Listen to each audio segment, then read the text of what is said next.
Most people were handed a simple story and told it was obvious. The Bible supposedly outlines modern headlines in black and white. It supposedly speaks the word Palestinian, like a neon sign. It never does, not once. Yet the pages of Scripture never stop speaking about Gaza, Ashkelon, Ashdod, Ekron, and the whole strip of land along the Mediterranean that today dominates the news. The names are ancient and razor-sharp, and they pull you in. The land has a memory. The text does not stay silent. The first jolt comes from translation itself. In a handful of English Bibles, especially the King James Version, the word Palestine appears. The Hebrew behind it is not a modern national identity. It is Peleshet, Philistia, the territory of the Iron Age Philistines who battled Samson, Saul, and David. Exodus 15:14 puts it in the victory song at the sea. Isaiah 14:29 and 14:31 pronounce oracles against it. Joel 3:4 lists the coasts of Philistia. Many modern translations simply render it Philistia because that is what it means. The English word Palestine in these verses is an old transliteration of a much older word. The Bible's Palestinian-sounding term is about Philistia, not about a 20th century national identity. That single detail shatters a mountain of assumptions. The second jolt comes from genealogy. Genesis 10:13-14 traces the Philistines not to Abraham or Ishmael, but to Mizraim, Egypt, through the Cassalim, from whom the Philistines came. Deuteronomy 2:23 and Jeremiah 47:4 point to Caphtor, often identified with Crete or the Aegean world, as their point of origin. Archaeology joins the chorus. Excavations at Ashkelon have revealed pottery styles, architecture, diet, and even genetic signals linking Philistine settlers of the 12th century BCE with Aegean origins. The Philistines were seafaring newcomers who became a coastal force, built 5 fortified city-states, Gaza, Ashkelon, Ashdod, Ekron, and Gath, and collided repeatedly with Israel. Place the camera over the coastline, and patterns sharpen. The prophets name Philistia constantly. Amos 1:6-8 warns Gaza, Ashkelon, Ashdod, and Ekron. Zephaniah 2:4-7 describes Gaza deserted, Ashkelon left a ruin, Ashdod driven out at noon, Ekron uprooted. Jeremiah 47 laments the sword against the Philistines before Pharaoh struck Gaza. Ezekiel 25:15-17 confronts their malice and announces judgment. Zechariah 9:5-7 foresaw Gaza trembling, the pride of Philistia broken, blood and detestable food removed from their mouths. And then a startling turn. He too shall be a remnant for our God. He shall become like a clan in Judah. The same prophecy that announces loss also speaks of survivors becoming part of Judah's worshiping community. That line never shows up in the shouting matches. It stands there, an unlifted veil, insisting on mercy after judgment. The modern ear hears Gaza and sees today's images. The Bible saw Gaza and remembered Samson carrying its gate at night, heaving it to a hill facing Hebron. The Bible looked into Gaza and foresaw rulers cut off, buildings emptied, and a future beyond tears. The names have continuity. The peoples do not stay the same in straight lines. The Philistine story, as the Bible tells it, is set in iron and fire. Around the 110000 BCE, Philistine strength dominates the southern coast. They field iron weapons when Israel is still borrowing blacksmiths. Goliath of Gath strides onto a valley floor in 1 Samuel 17, in a scene burned into history. David's sling, the stone's flight, the shout of victory. All of that lands inside a geopolitical conflict between highland tribes and a coastal federation with Aegean roots. David subdues Philistia. Yet Philistine cities persist, sometimes under Judah's control, sometimes under foreign empires. The prophets speak their words into a timeline that historians can triangulate. In 604 BCE, Babylonian forces under Nebuchadnezzar hit the coast. The Babylonian chronicles mention Ashkelon captured and its king deported. Jeremiah 47 anchors its lament in the same wave. The timeline tightens again in 332 BCE, when Alexander the Great besieges Gaza. The siege lasts about 2 months. The city falls. Zechariah's words about Gaza trembling and rulers cut off sound like ancient thunder echoing down long corridors of conquest. In the Hellenistic and Hasmonean centuries that follow, Ashdod and other Philistine sites are reduced, repopulated, and folded into new political realities. By the 1st century BCE, the Philistine cultural identity has largely dissolved into a larger Levantine mosaic under Greek and then Roman influence. Through that whole arc, the Bible's oracles target Philistia by name. None of them speaks of Palestinians, because that modern identity had not formed yet. The word Palestine, as a geographical label outside the Bible, appears in Herodotus in the 5th century BCE as Palestine, Syria, probably referencing the coastal strip that included Philistia. After the Bar Kokhba revolt in 135 CE, the Roman administration reorganizes Judea as Syria Palestina, a renaming often understood as an attempt to fold the Jewish homeland into a broader provincial identity and blunt Jewish claims after the revolt. In late antiquity and the Byzantine period, Palestine becomes the common geographic term. Under the early Islamic caliphates, Jund Filastin is a district. In British documents from the 1920s and 1930s, Palestine is the official name of the mandate. The noun Palestinian in the 19th and early 20th centuries is used for all inhabitants of the region, Jews, Christians, and Muslims. The Palestinian Arab national identity crystallizes primarily in the 20th century, especially under the pressures of colonial administration, immigration, and conflict. The linguistic overlap between Philistia and Palestine is real. The peoples are not identical. Philistines were an Aegean-influenced Iron Age group. Palestinians are an Arabic-speaking modern people, with ancestries threading through Arab migrants of the 7th century CE and onward, and through old Levantine populations who never left. Genetic studies of Bronze Age Canaanites and modern Levantines demonstrate deep continuity in the region. Other studies show an Aegean signal in early Philistines that fades with time as intermarriage occurs. The Bible itself distinguishes origins: Philistines from Caphtor, Israelites from the patriarchs, many Arabs from Ishmael, Keturah, or other lines. The straight-line simplifications collapse under the weight of the evidence. The Bible does not need simplification. It needs close listening. The oracles against Philistia sit beside oracles against Edom, Moab, Ammon, Damascus, Tyre, Sidon, Egypt, Cush, Kedar, and Arabia. Those names matter. Kedar and Nebaioth, sons of Ishmael, receive their own lights in Isaiah. Isaiah 67 imagines Kedar's flocks and Nebaioth's rams ascending with acceptance on God's altar. Isaiah 21 sets oracles over the wilderness of the sea and against Arabia, with references to Dedan and Tema, clans of the desert. Jeremiah 49-33 speaks about Kedar and Hazor. Ezekiel 27:21 lists Arabia and all the princes of Kedar as traitors. Psalm 83 compiles an enemy roster that reads like a geopolitical map: Edom, the Ishmaelites; Moab, the Hagrites; Gebal, Ammon, Amalek, Philistia with the inhabitants of Tyre. Assyria joins them. The psalm functions as a national lament over a coalition threatening Israel. It names Philistia, but not Palestine.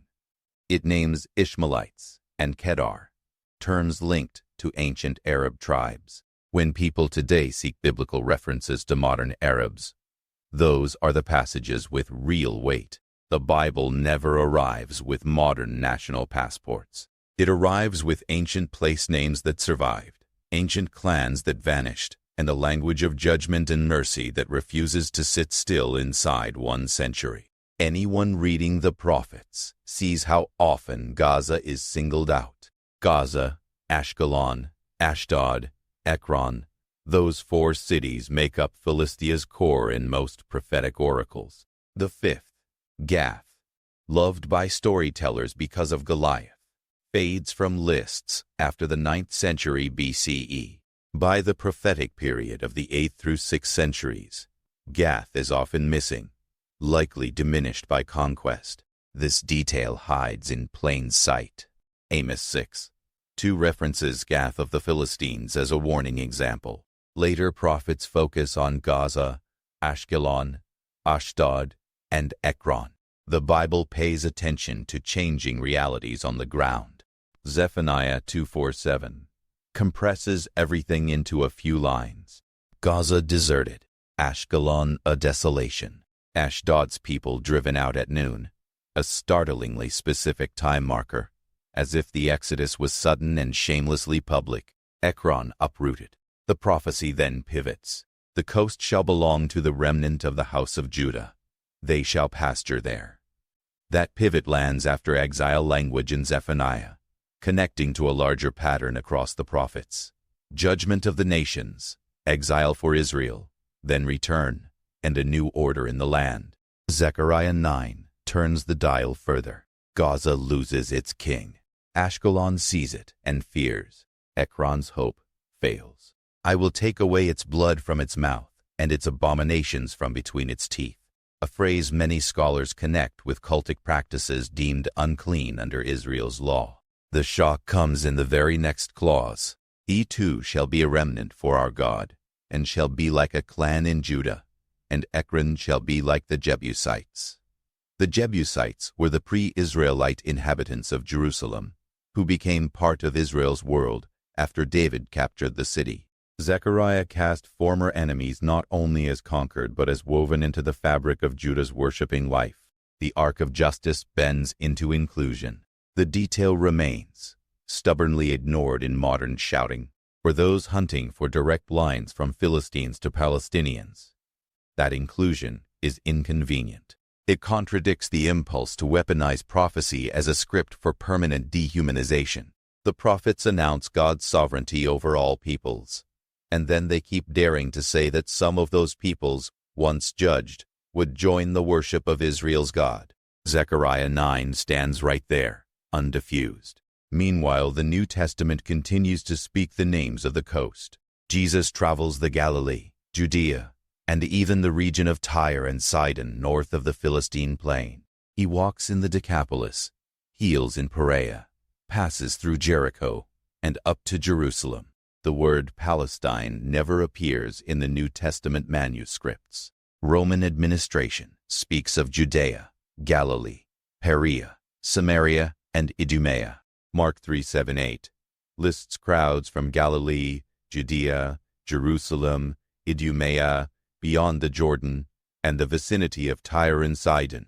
The world is full of edges and neighbors. In Acts 8, the Ethiopian court official travels the road that goes down from Jerusalem to Gaza, described as a desert road.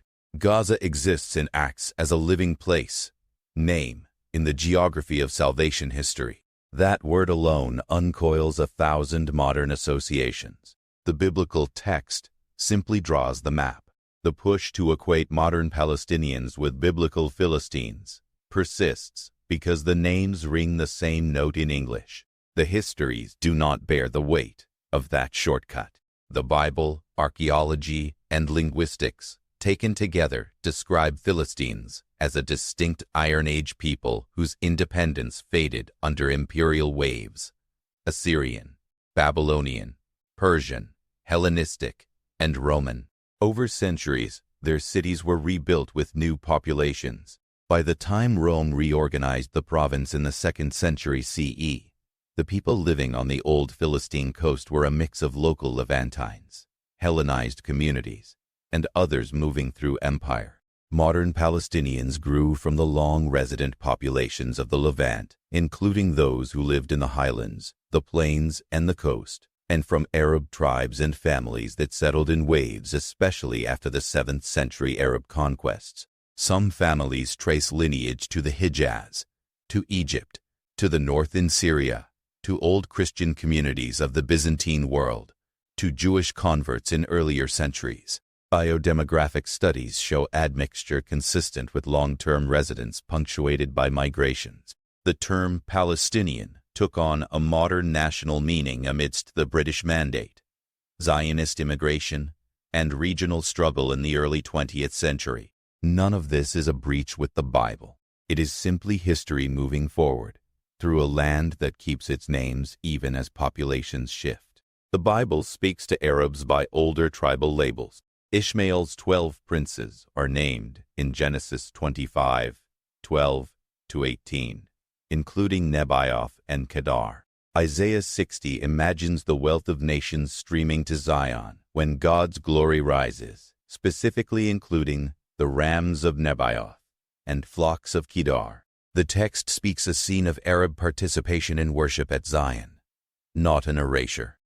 Psalm 120 laments dwelling in Meshech and among the tents of Kedar, tired of warlike neighbors. The New Testament at Pentecost names Arabians among those who heard the apostles declaring God's works in their native languages. The Bible's final chapters describe a new Jerusalem where the kings of the earth bring their glory and where the leaves of the tree are for the healing of the nations. These screens of hope hang over everything. Move back to the Old Testament and its sharp-edged oracles.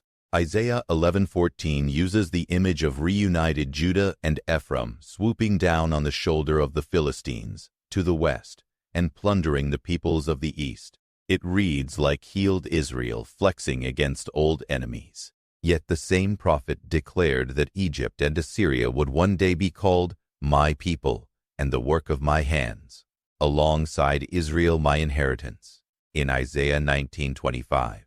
Everyone compresses the former into political slogans. Almost no one quotes the latter in full. The Bible's own rhythm lurches between justice and a breathtaking wideness. Every time Gaza shows up in prophecy, the timeline behind it hums. Jeremiah 47 introduces Babylonian aggression as the sword against all the Philistines before Pharaoh struck Gaza. Egypt and Babylon keep ramming initials into Gaza's gate. Nebuchadnezzar's campaign notes in 604 BCE a line. Ashkelon is taken, its king deported, tributes levied, with Alexander's 332 BCE siege of Gaza. Classical sources like Arrian and Diodorus paint the brutality. The timing of Zechariah 9 makes sense laid over those events. Prophecy is not a Rorschach test. It rides inside real history, saying concrete names, pointing to outcomes. Joel 3 targets Philistia again for slave trading, indicting Tyre, Sidon, and all the regions of Philistia for selling Judahites to Greeks. The text lands around the 6th or 5th century BCE. The mention of Greeks places it squarely in a Mediterranean trade world. It is not a random moral accusation. It is a judicial charge rooted in known trafficking patterns. The words, "You sold the people of Judah and Jerusalem to the Greeks," still sting. They also anchor the oracle in that world, and not in glib modern propaganda. The point surfaces slowly. The Bible's Philistines are not modern Palestinians. Modern Palestinians are not erased from the Bible. They appear in a different way, through the Arab tribes' scripture names, through the broader category of the nations, and through the place names that have never disappeared. Arabs enter the biblical storyline under Ishmael, Kedar, Nebaioth, Dedan, Tema, and other names. Modern Palestinians, as Arabs living in the old land of Canaan, fall under those larger biblical words, not under Philistines, as an identity designation. The prophets also speak repeatedly about the surrounding peoples. Zechariah 12:2 calls Jerusalem a cup of staggering to all the surrounding peoples. Judah caught up in siege imagery. Zechariah 12:3 says all nations gather against Jerusalem, a later cosmic widening. Those phrases have never been confined to ethnic labels. They describe neighbors by geography and empires by reach. Modern Palestinians live among those surrounding peoples. So do Jordanians, Egyptians, Syrians, Lebanese, and many more. The Bible's lens captures many faces inside that category, not just one. An argument often circles back to Psalm 83 predicts a modern alliance against Israel exactly matching today's neighbors. The psalm is indeed a cry about a coalition including Edom, Ishmaelites, Moab, Hagrites, Gebal, Ammon, Amalek, Philistia, Tyre, and Assyria. It reads like an 8th-7th century BCE composite of Israel's geopolitical anxieties before the Assyrian hammer fell. The psalm is not a timestamp for a future war. It is a worship song asking God to do again what he did to Midian, Sisera, and Jabin.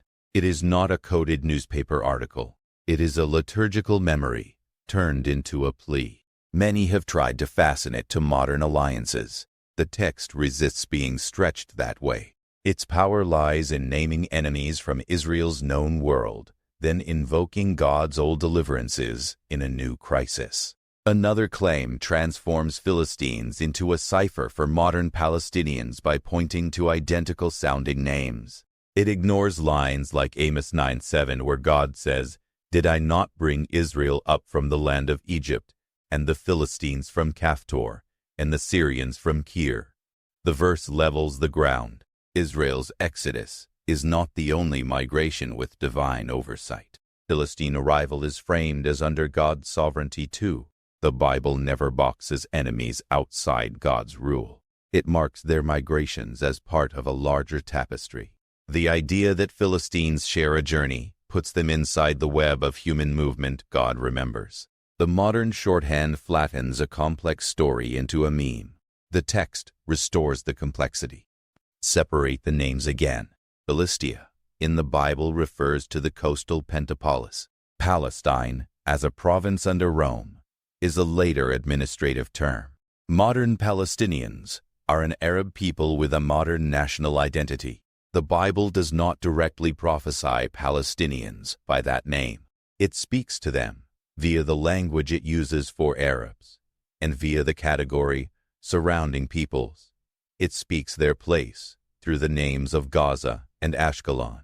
It speaks their possibility through Isaiah 60's inclusion of the sons of Ishmael in Zion's worship, and through Zechariah 9's hope that the remnant of Philistia would belong to the God of Israel. Clarity sharpens further when the New Testament opens the doors to the nations. The apostles proclaim in Jerusalem, Judea, Samaria, and to the ends of the earth. Arabians are named at Pentecost. A deacon meets an Ethiopian along the Gaza Road. Paul traverses the coast at Caesarea. The early church grows in cities that sit on old Philistine ground. The Bible's eschatological scenes bring the nations in procession to the New Jerusalem. No ethnic label is left out of the invitation. No centuries-old grudge cancels the cosmic scope. Many modern readings fixate on judgment texts while quietly deleting inclusion texts.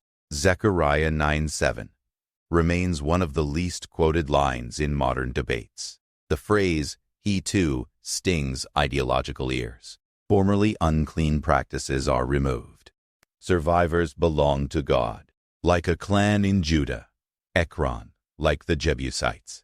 The same book that envisions the nations coming to Jerusalem to seek blessing, Zechariah 8:22, also envisions Gaza's remnant joining God. A prophetic imagination can hold judgment and inclusion in one hand. A propaganda piece cannot.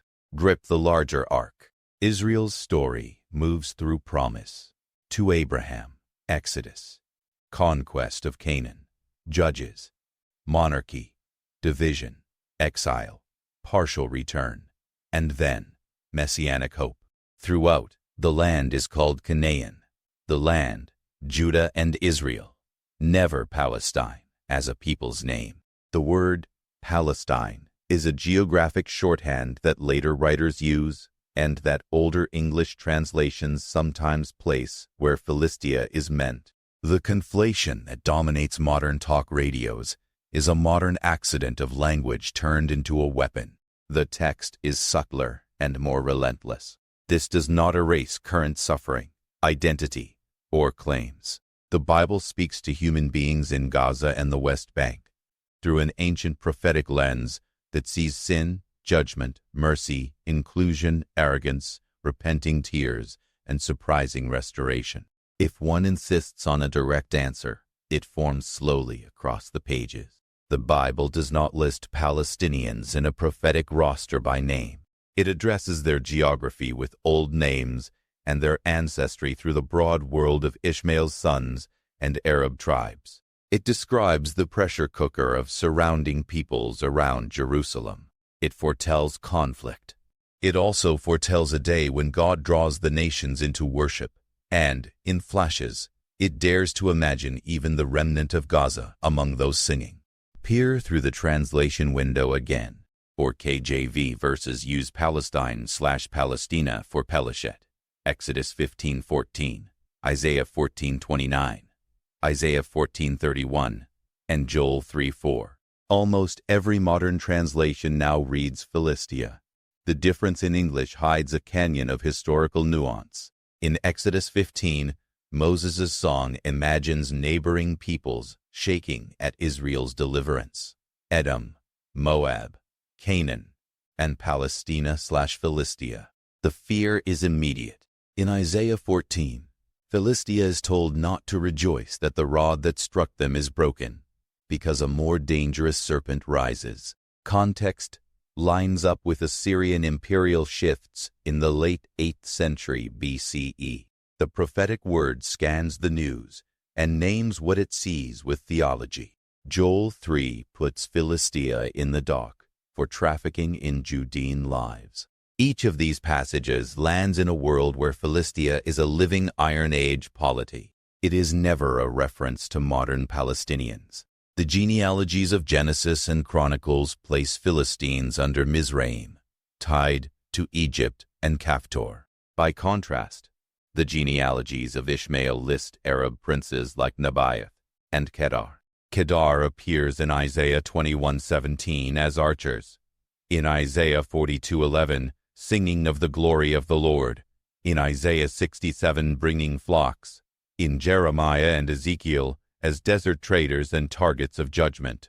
These labels map onto older migrations and tribal confederations that over centuries feed into the Arab ethnogenesis in the northern Arabian and Levantine zones. Modern Palestinian Arab identity belongs in that tapestry, not in the genealogical line of Philistines. Borrow the historian's clock.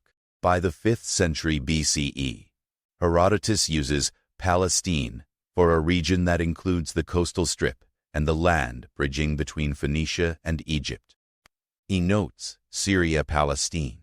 In the 2nd century BCE and into the Roman era, Greek and Roman geographers vary their regional labels. After the Jewish revolts of 66 to 73 and 132-135 CE, the Romans reorganize administrative districts. The renaming to Syria-Palestina in 135 CE is recorded by later writers and maps the transition of Judea into a larger provincial matrix. The term Palestine persists through the Byzantine era, through early Islamic administration as Philastin, into Crusader and Mamluk documents, into Ottoman cadasters, and finally into British Mandate legal language. In 1932, the Palestine Post is founded as a Jewish newspaper. It becomes the Jerusalem Post in 1950.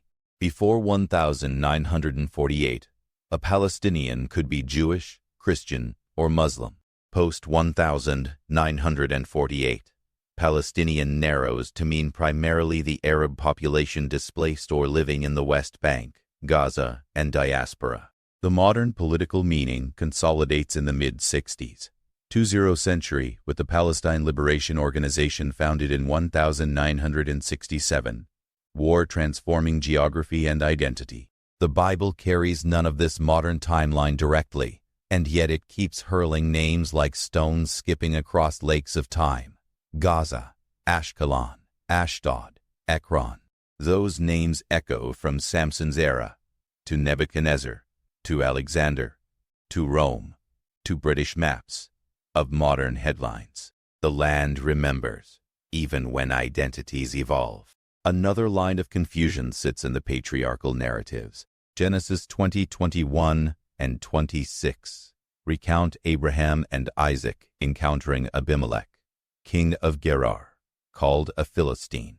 Many scholars note an apparent anachronism, because the Philistines as a dominant coastal power belonged to the Iron Age, post 1200 BCE, while Abraham is placed around the early 2nd millennium BCE. Readers have options. The term Philistine could be a later editorial gloss using familiar labels for earlier peoples of the region, or the text could name a small group from the Aegean sphere present earlier than the main Philistine settlement, or Philistine might be a broader term for sea peoples in the region. Whatever one concludes, those narratives do not resolve into modern national arguments. They establish that the patriarchs dealt with rulers along the southern coastal plain, dug wells, swore oaths, and named places still on the map. Gerar likely stood near today's Gaza. A pair of ancient eyes stared west toward the sea from there, just as modern eyes do. The Bible plants the seed of continuity in the soil of place names, while leaving ethnicity and identity in the flux of centuries. The prophecy lists round out the picture. Ezekiel 25 calls out Ammon, Moab, Edom, and Philistia for their gloating and vengeance. The words are sharp, the justifications detailed. Malice, enmity, breach in ancient enmities. God's justice is no tribal drumbeat. It cuts in every direction. Then, in Ezekiel 47:48, the restored land's boundaries are drawn, and tribal allocations are given, with a strip for the prince and city in the center. The text assumes Israel restored and its neighbors real. The pattern reveals itself. The Bible repeatedly projects a future in which Israel is secure in its land with real surrounding peoples. It calls them by ancient names. It positions them in moral relation to Israel. It often shows Israel's neighbors under divine judgment for cruelty and, finally, includes them in worship under the kingship of the Lord. The Ark does not justify cruelty by anyone. It announces God's ownership of all outcomes. Modern interpreters often jump to Ezekiel 38:39 as an endgame war. Gog of the land of Magog with a coalition attacks restored Israel. The coalition's names are not local to Philistia. Gomer, Togarmah, Persia, Cush, Put. Merchants of Sheba and Dedan and Tarshish are bystanders. The picture is global, not a replay of Iron Age border wars. Gaza's name is not on that list. The story is not a code for current headlines. It is a different layer of the prophetic collage. There is another quiet flash that almost never gets airtime.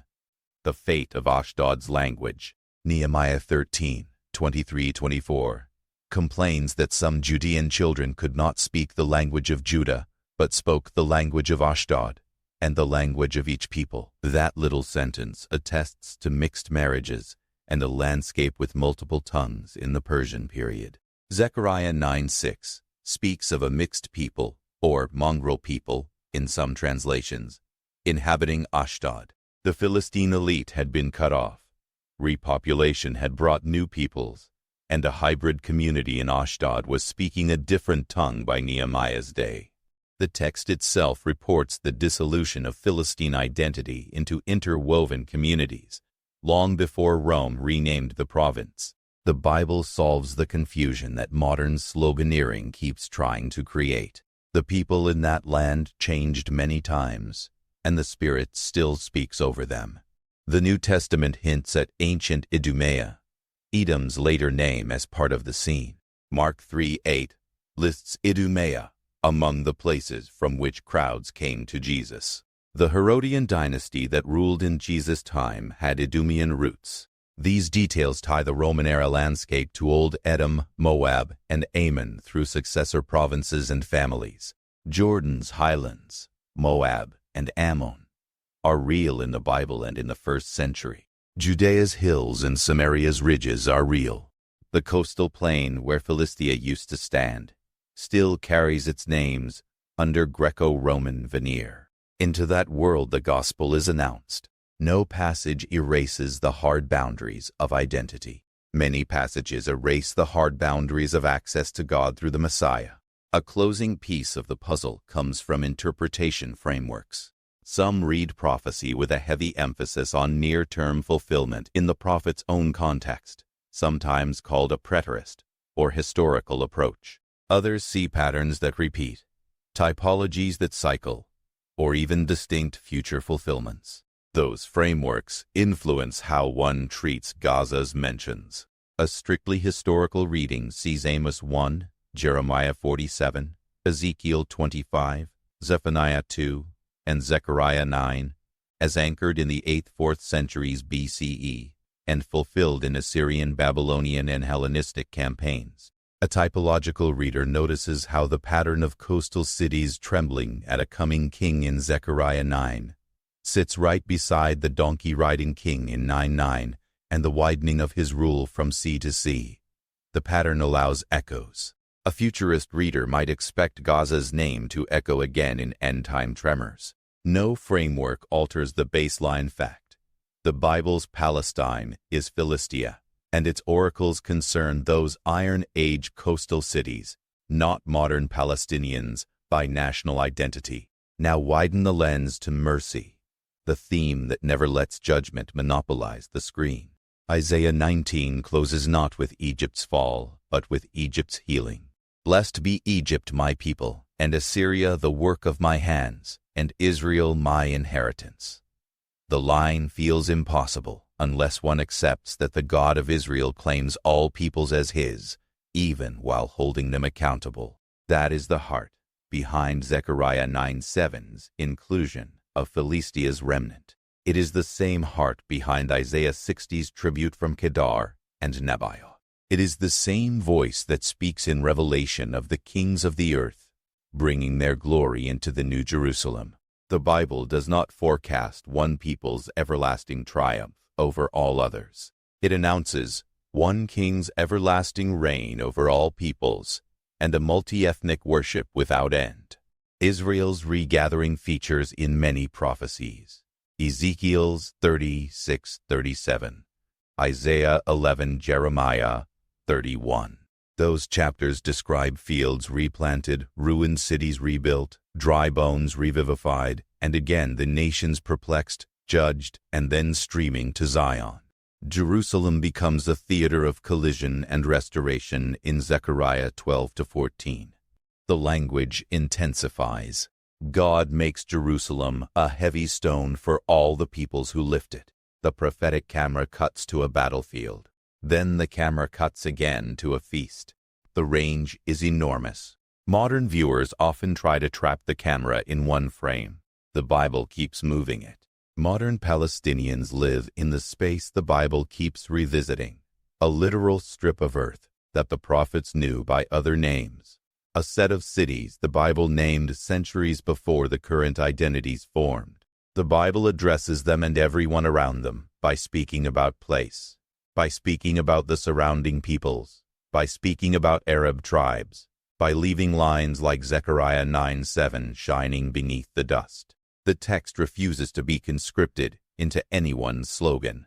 It insists on God's sovereign dealing with Israel and with the nations, with Gaza and with the hills, with the coast and with the desert. It refuses to release the hope of inclusion, even when judgment is severe. Zoom into names one more time. Gaza appears in Judges, and in the Prophets, and in Acts. Ashkelon appears in Joshua, Judges, Samuel, and the Prophets, and again in Maccabean history under the name Askelon. Ashdod is a familiar beacon in the Prophets and in the story of the Ark among the Philistines in Samuel 5. Ekron features in 1 Samuel 5:6 and later oracles. Gath features in the David cycle and then fades. These cities form the core of Philistia's identity in the Bible. Modern Gaza City carries the name of an ancient power center whose ethnos changed many times. That simple fact defeats lazy equivalences and invites humility. Prophecy rides on recognizable geography.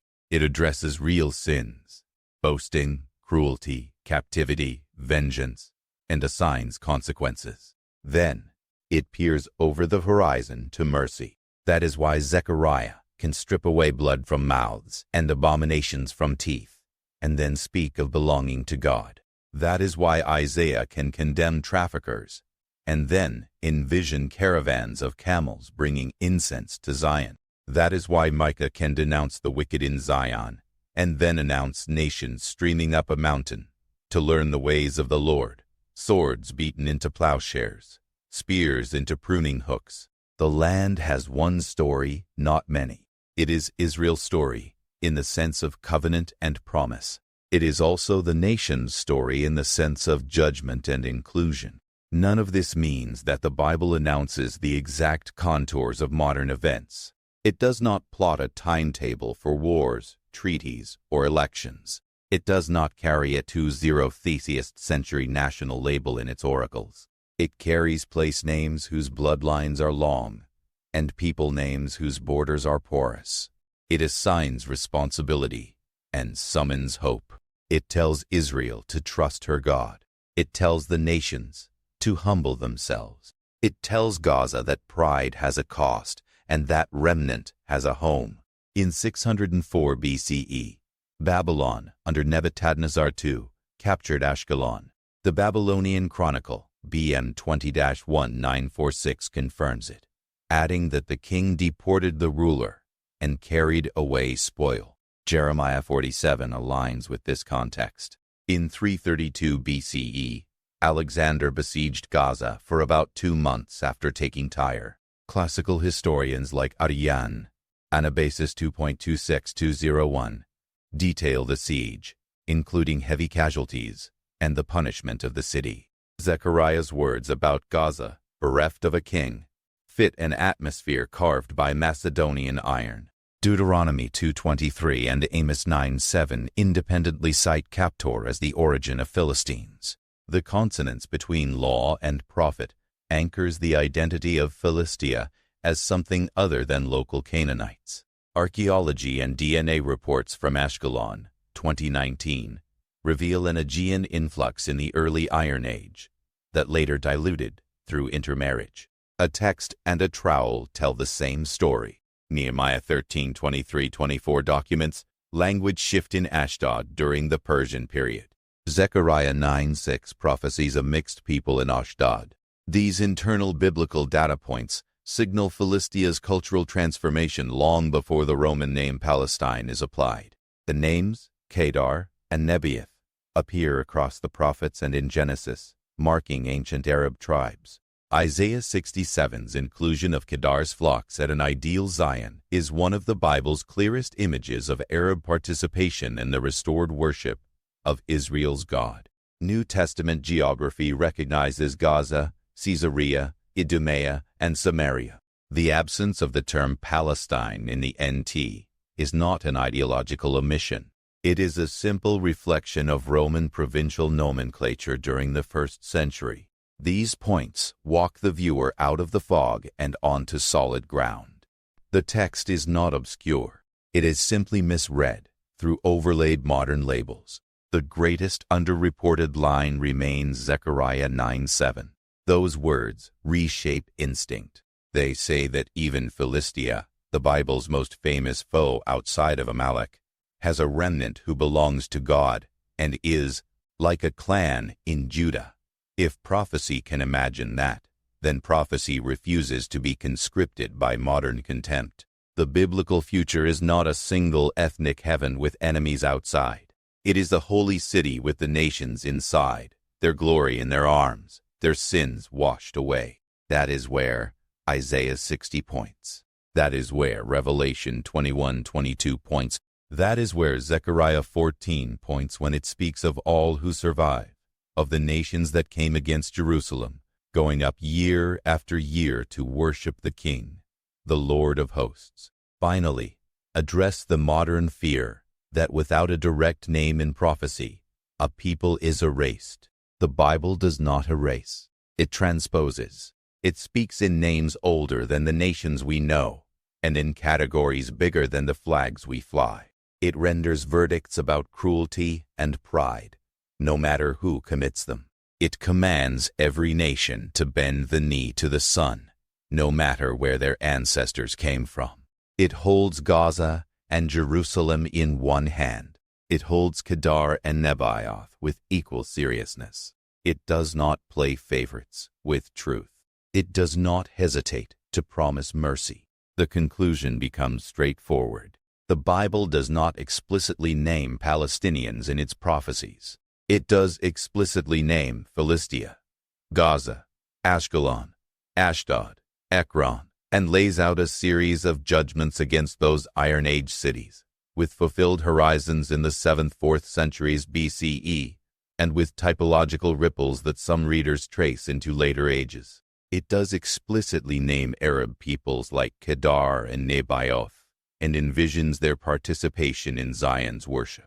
It speaks of surrounding peoples contending with Jerusalem. It speaks of all nations in the end, judged and then, astonishingly, given leaves for healing.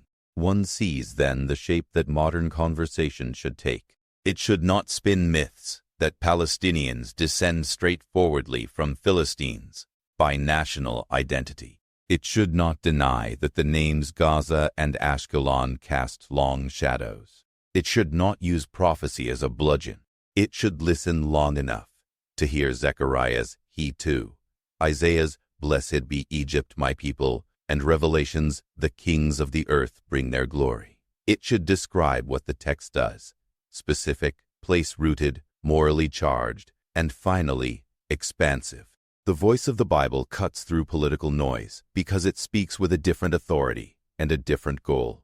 It calls all peoples to humility, to repentance, to faith, and to justice. It tells the house of Jacob to trust the Lord and walk in the light of his law.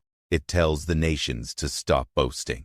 It tells every city in the old Philistine strip that God saw every act of violence, every trade in human flesh, every alliance made in pride, and that he responded in history with judgment, and that he kept a remnant's door open. It calls those labels to their knees: the nations, the tribes, the cities, and the modern identities that now inhabit the same land. The prophets guaranteed that the land would always be contested territory, because the God of history wrote his name there. The land, they said, would shake nations out of their illusions, and pull them into reckonings, and then into feasts. Palestinians are not absent from that story. They stand inside the surrounding peoples, under the umbrella of Ishmael's wide tents, inside the geography that God keeps addressing. The Bible's final horizon calls them, as it calls everyone, to the same mountain, the same king, the same light. Draw the line without wavering. The Bible's Palestine is Philistia.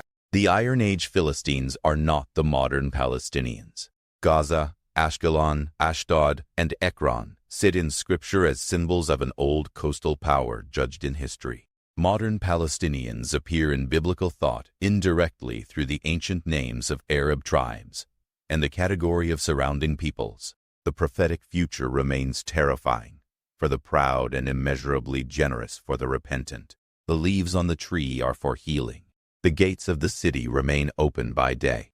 The nations, including people from the lands once called Philistia and from tents once called Kedar, walk by its light. The text refuses to serve anyone's bitterness. It orders everyone into awe. In awe, the names come back to life without becoming weapons. Gaza is not a meme. Ashdod is not a taunt. Ashkelon is not a curse. Ekron is not a slur. They are names of places where God acted, judged, and spoke hope. In awe, the ancient line about Philistia's remnant being like a clan in Judah stays on the page until our eyes adjust. In awe, the thought of Kedar's flocks accepted on Zion's altar stops sounding outrageous and starts sounding like the God of Abraham, keeping his promise to bless all the families of the earth through his seed. That is the Bible on Palestine. That is the unrushed, historically grounded, linguistically precise, theologically thick answer. The word Palestinian is new. The place names are old. The enemies are judged. The remnant is embraced. The nations are summoned. The king arrives on a donkey. The city lights up. The gates open. The leaves heal. The coast, the hills, and the desert sing.